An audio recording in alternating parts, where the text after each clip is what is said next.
Sarah Michelle Gellar's story is not just the journey of an actress who found fame early, but the evolution of a woman who learned how to survive, adapt, and quietly dominate an industry that consumes people faster than it creates legends. Because from the very beginning, her life was shaped by discipline rather than chaos, intention rather than accident, and work rather than luck. Growing up in New York City, where ambition is loud and competition is ruthless, she entered the entertainment world as a child not because she was chasing fame, but because she was capable, reliable, and unusually focused. And those qualities would become her greatest weapons later in a career, where talent alone was never enough. As a child actor, she learned early what many adults never understand: that showing up prepared matters more than being noticed, that professionalism earns respect even when praise is absent, and that consistency outlasts hype. And while many child stars burn out under the pressure of early success, Sarah Michelle Gellar developed an internal structure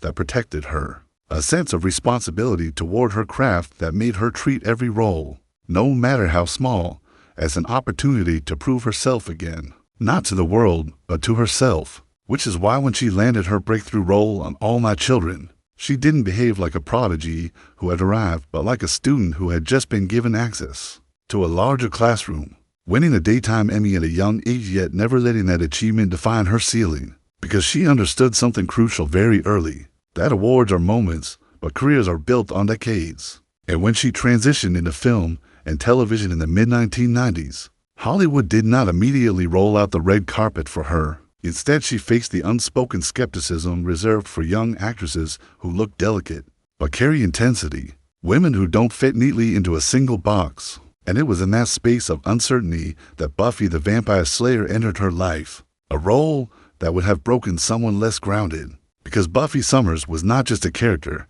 she was a cultural responsibility, a symbol of strength, vulnerability, intelligence, and moral complexity at a time when female leads were still often written as accessories rather than anchors. And Sarah Michelle Gellar carried that weight with a seriousness that shocked even seasoned professionals, working punishing hours, performing physically demanding scenes, memorizing long philosophical monologues, and maintaining emotional authenticity season after season. Not because it was glamorous, but because she believed the audience deserved honesty. And as Buffy became a global phenomenon, inspiring millions of young people, especially young women, to see strength as something layered and human rather than loud and aggressive, Sarah Michelle Gellar herself remained surprisingly private, avoiding the tabloid chaos that swallowed so many of her peers, choosing discipline over excess, boundaries over exposure, and longevity over momentary attention. And this choice, quiet at the time, would later reveal itself as one of the smartest career strategies in modern entertainment history. Because while fame elevates, it also erodes, as she understood instinctively that the more people know about your private life, the less space they leave for your work to speak. And so she let Buffy speak. She let her performances in films like I Know What You Did Last Summer, Cruel Intentions, and Scream to expand her range without overexposing her soul, carefully balancing mainstream success with personal control, never chasing trends but selecting roles that challenged perception, especially in Cruel Intentions, where she shattered the innocent image many had attached to her, proving she was not defined by morality plays or genre labels, but by her ability to inhabit complexity. And this ability to evolve without apology became a defining theme of her life. Because when Buffy ended, she did something rare. She stepped back instead of scrambling forward, refusing to milk the role into caricature appearances, refusing to dilute its legacy, and instead choosing projects, pauses, at personal milestones with equal intention, including her marriage to Freddie Prinze Jr., a relationship that quietly defied Hollywood's statistical odds, not because it was loud or performative, but because it was built on mutual respect, shared values, and a deep understanding that success means nothing if it costs your peace. And as the industry changed, as social media rewrote the rules of relevance, Sarah Michelle Gellar adapted again, not by chasing visibility, but by redefining it, using her voice selectively, returning to acting when the material aligned, investing time in entrepreneurship, parenting, and creative pursuits that fulfilled her rather than fed algorithms. And what makes her story inspiring is not that she was perfect, but that she was intentional, not that she never struggled, but that she refused to let struggle make her bitter, not that she stayed constantly visible, but that she stayed consistently true. And in a world obsessed with reinvention through noise, Sarah Michelle Gellar mastered reinvention through restraint, proving that longevity is not built by shouting the loudest, but by standing the longest, by knowing when to step forward and when to step back, by understanding that real power in Hollywood and in life comes from knowing who you are when the cameras turn off. And this quiet strength, forged over decades, is what transformed a talented young actress into a lasting symbol of resilience, discipline, and earned respect, setting the foundation for the next chapters of her journey where influence deepens, legacy expands, and inspiration becomes something far greater than fame. As the world moved forward and Hollywood became louder, faster, and more obsessed with instant relevance, Sarah Michelle Gellar moved differently, not retreating out of fear, but stepping back with purpose. Because she understood something that many celebrities learn too late, that visibility without meaning drains the soul. And so after the intensity of Buffy the Vampire Slayer and the non-stop production schedules that demanded everything from her body and mind, she chose to reclaim time, to slow the pace, to live in a way that allowed her to remain human,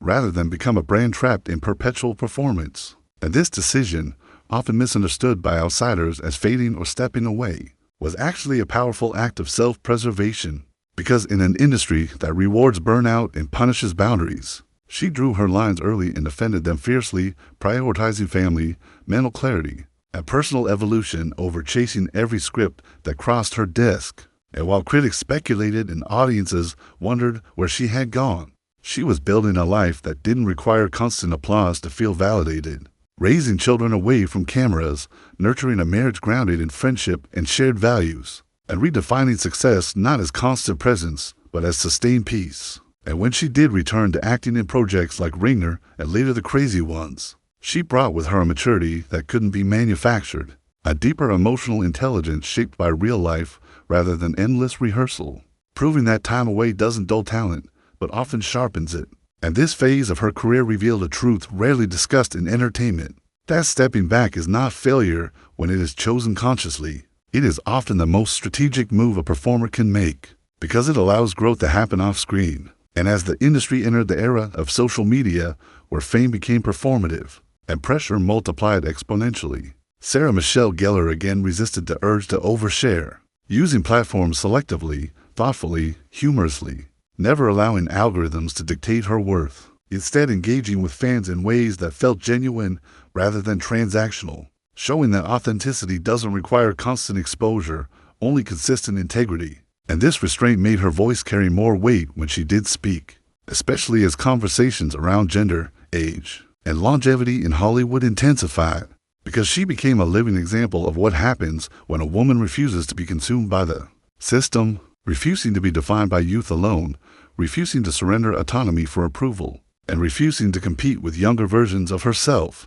understanding that evolution doesn't erase the past, but builds upon it. And her ventures beyond acting, including entrepreneurial projects and brand collaborations, were approached with the same discipline that defined her performances: selective, values-driven, and aligned with her identity rather than opportunistic, showing that reinvention does not require abandoning who you were, only expanding who you are. And perhaps the most powerful aspect of her story during this era is how quietly she modeled balance, not preaching about it, not selling it as a formula, but living it visibly enough to inspire without imposing, demonstrating that fulfillment is possible even in industries built on excess. And as younger generations discovered Buffy through streaming platforms, finding in it the same strength and emotional honesty that resonated decades earlier, Sarah Michelle Gellar's influence began to stretch across time rather than trend cycles, her work aging not as nostalgia, but as relevance, because the themes she embodied, resilience,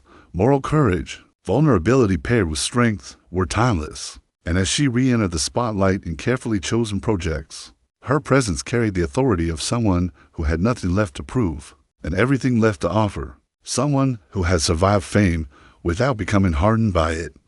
As Sarah Michelle Gellar moved into the later chapters of her career, her presence became less about proving talent and more about embodying wisdom, because by then she had already done what many spend a lifetime chasing. She had defined herself on her own terms, and this quiet confidence showed in how she spoke, how she chose projects, and how she allowed her legacy to unfold naturally rather than forcing it, understanding that relevance earned through honesty, last longer than relevance manufactured through noise. And as audiences revisited her work and new generations discovered her strength through characters that refused to be weak, she became something rare in Hollywood, a reminder that discipline outlasts hype, that boundaries protect creativity, and that success is not about being everywhere, but about being meaningful where you are, and in a world constantly demanding more. Sarah Michelle Gellar's greatest achievement became her ability to say no without guilt, to evolve without erasing her past, and to show that true power is not loud.